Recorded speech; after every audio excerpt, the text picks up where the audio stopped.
ചില വിശ്വാസ സത്യങ്ങൾ. കൊച്ചുമോൻ പള്ളിക്കപ്പറമ്പിൽ ചിങ്ങവനം. പാപത്തെക്കുറിച്ചുള്ള പഠനമാണ് ഇന്നത്തെ ചിന്താവിഷയം. മനസാ വാച കർമ്മണ എന്നതിനെക്കുറിച്ചുള്ള വിവരണമാണ്.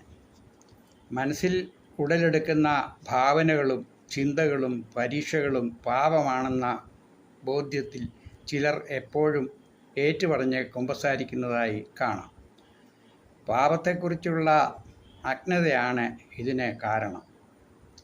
വേദവാക്യങ്ങൾ അക്ഷര അർത്ഥത്തിൽ മാത്രം മനസ്സിലാക്കുന്നത് മൂലം ചിന്തകളും വിചാരങ്ങളും ക്ഷമിക്കപ്പെടാത്ത പാപമാണെന്ന ധാരണയിൽ പലരും കുറ്റബോധത്തിലായിത്തീരുന്നു.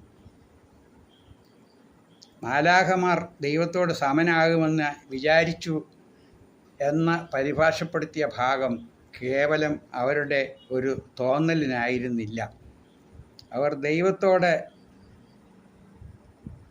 മത്സരിച്ചു എന്ന പ്രവൃത്തിയെ ആണ് സൂചിപ്പിക്കുന്നത്. എന്നാൽ ഏദനിൽ പാർത്തിരുന്ന ആദാമിനും ഹവ്വായ്ക്കും നടുക്ക് നിൽക്കുന്ന വൃക്ഷത്തിൻ്റെ കനി ഭക്ഷിക്കണമെന്ന തോന്നലിനല്ല, ഭക്ഷിച്ചതിനാണ് ശിക്ഷിക്കപ്പെട്ടത്. പാപത്തിൻ്റെ ആദ്യ ഘട്ടം മാത്രമാണ് തോന്നലുകൾ. അവ പ്രവൃത്തിയിലാകുമ്പോഴാണ് പാപമാകുന്നത്. തന്നെയുമല്ല, മനുഷ്യ മനസ്സിൽ ഉണ്ടായിട്ടുള്ള വെറും തോന്നലിന് ദൈവം ആരെയും ശിക്ഷിച്ചിട്ടുള്ളതായി വേദപുസ്തകത്തിൽ രേഖപ്പെടുത്തിയിട്ടില്ല. നമുക്ക് മുകളിൽ പക്ഷികൾ പറന്നു വന്നിരിക്കാം, എന്നാൽ അവ നമ്മുടെ തലയിൽ കൂടുവെക്കാൻ നാം സമ്മതിക്കരുത് എന്നതുപോലെ നമ്മളിൽ വരുന്ന ചിന്തകൾ നമുക്ക് അടിമയായിത്തീരുവാൻ നാം അവസരം കൊടുക്കരുത്. മറ്റൊരു ഭാഗത്ത് യേശു പറയുന്നത്, സ്ത്രീയെ സൂക്ഷിച്ചു നോക്കുന്നവൻ ഹൃദയം കൊണ്ട് വ്യഭിചാരം ചെയ്യുന്നുവെന്നാണ്. സൽഗുണപൂർണതയിൽ എത്തേണ്ടവരെ ഉദ്ദേശിച്ച് പറയുന്ന ഭാഗം അപ്രകാരം ഒരു തോന്നലുണ്ടായാൽ പാപമാണെന്ന അർത്ഥത്തിലല്ല. ഒരു റോസാപുഷ്പം വിടർന്നു നിൽക്കുന്നത് കാണുന്നത് പാപമാകുന്നില്ല. എന്നാൽ മറ്റൊരാളുടേത് തനിക്ക് വേണമെന്ന ഉദ്ദേശത്തോടെ പിടിച്ചു പറിച്ചെടുത്താൽ പാപമാകും. എന്നാൽ ദുർവിചാരങ്ങളും വികൃത ഭാവനകളും പാപത്തെ പ്രസവിക്കുവാൻ ഇടയാക്കരുതെന്നുള്ളതാണ് പ്രധാനം. മോഹം ഗർഭം ധരിച്ച് പാപത്തെ പ്രസവിക്കുന്നു. അതിനാൽ മനുഷ്യ മനസ്സിലെ ഭാവങ്ങളായ അസൂയ, നിഗളം, കാമം ഇവ മനസ്സിൽ ഉണ്ടാകരുതെന്ന് ശഠിക്കുന്നത് ശരിയല്ല. വിചാരങ്ങളോ പരീക്ഷകളോ തോന്നലുകളോ കുമ്പസാര വിഷയമാകുന്നില്ല. മനസ്സ് ചഞ്ചലമാണ്. അത് പറന്നുകൊണ്ട് ഇരിക്കുന്നു. കൗതുകമുളവാക്കുന്നതിൻ്റെ പിറകെ അത് യഥേഷ്ടം പറക്കുന്നു. മനസ്സിനെ നിയന്ത്രിക്കുന്നത് വളരെ നല്ലതാണ്. ആത്മനിയന്ത്രണം നേടിയ മനസ്സ് മഹത്തായ ആനന്ദത്തിൻ്റെ ഉറവിടമാണ്. ജീവിതത്തിൻ്റെ മോഹങ്ങളെ മരവിപ്പിക്കാൻ സാധ്യമല്ല. മഹാഭാരത പർവത്തിൽ ഒരു ചോദ്യമുണ്ട്. പുല്ലിനേക്കാൾ ഏറെയുള്ളത് ഉത്തരം ചിന്തകൾ. അതിനാൽ മനസ്സ് ഒരു നല്ല യജമാനൻ അല്ല, നല്ല ഒരു അടിമയാണെന്ന സത്യം നാം സദാ ഓർക്കണം.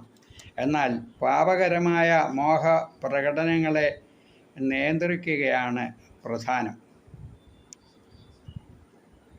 കോപം മൂത്ത് പാപം ചെയ്യരുത്. ആകയാൽ പാപം നിങ്ങളുടെ മർത്യ ശരീരത്തിൽ അതിൻ്റെ മോഹങ്ങളെ അനുസരിക്കുമാർ വാഴരുത്. അതിനാലാണ് ക്രിസ്തീയ അനുകരണം എന്ന പുസ്തകത്തിൽ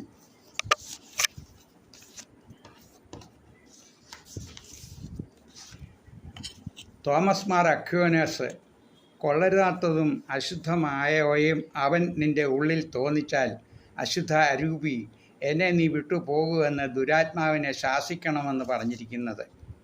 ഈ ഭാഗം നമ്മുടെ തോന്നലുകളും വിചാരങ്ങളും പരീക്ഷകളും അശുദ്ധാത്മാക്കളും ഉണ്ടാക്കാറുണ്ടെന്നാണ്.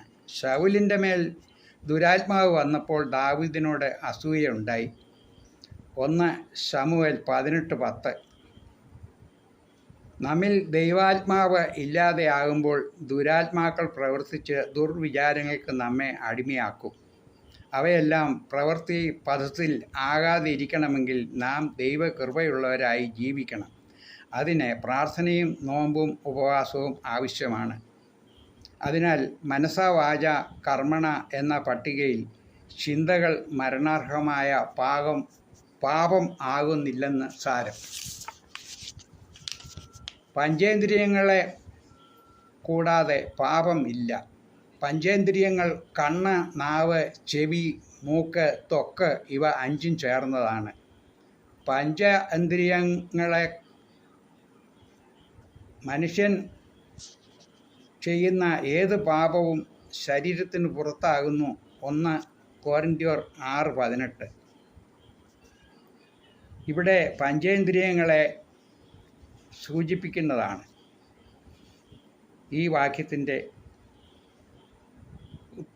അർത്ഥം. നിങ്ങൾ കുരുടർ ആയിരുന്നുവെങ്കിൽ നിങ്ങൾക്ക് പാപമില്ലായിരുന്നുവെന്ന് യേശു പറഞ്ഞത് യോഹന്നാൻ 9:41. കുരുടന് കണ്ണ് എന്ന ഒരു ഇന്ദ്രിയക്കുറവ് ഉണ്ടായിരുന്നു. അതാണ് നമ്മുടെ രോഗികളുടെ തൈലാഭിഷേക ശുശ്രൂഷകളും പഞ്ചേന്ദ്രിയങ്ങളെ സ്പർശിച്ച് പുരോഹിതൻ നിർവഹിക്കുന്നത്. മനസ്സ് ഇതിൽ പെടുന്നതല്ല. അതിനാൽ ചിന്തകൾ പാപമാകുന്നില്ല. അവ സ്വയം ഏറ്റുപറഞ്ഞ് തലയിൽ പുരോഹിതൻ്റെ കൈവച്ച് പ്രാർത്ഥന നടത്തിയ ശേഷം വിശുദ്ധ കുർബാന അനുഭവിക്കാവുന്നത് ആണ്.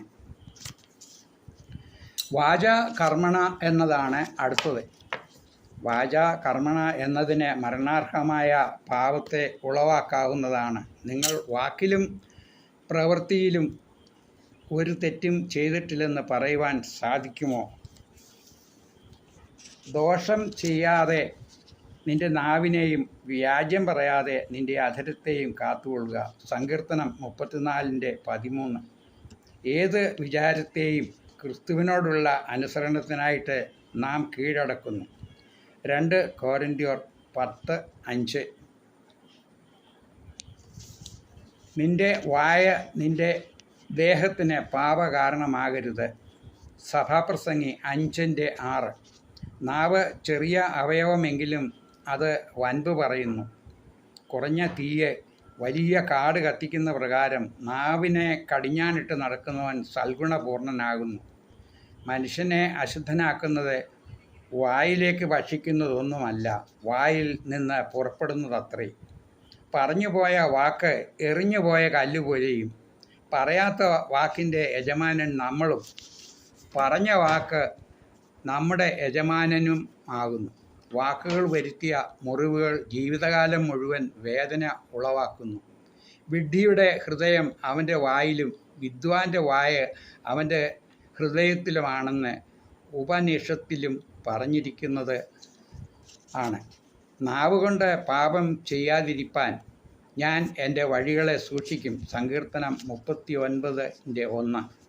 ശുഭകാലം കാണുവാൻ ഇച്ഛിക്കുകയും ജീവനെ ആഗ്രഹിക്കുകയും ചെയ്യുന്നവൻ തൻ്റെ നാവിനെ വ്യാജ്യം പറയാതെ അധരത്തെ അടക്കിക്കൊള്ളണം. യഹോവ പ്രവൃത്തികൾ തൂക്കി നോക്കുന്നു.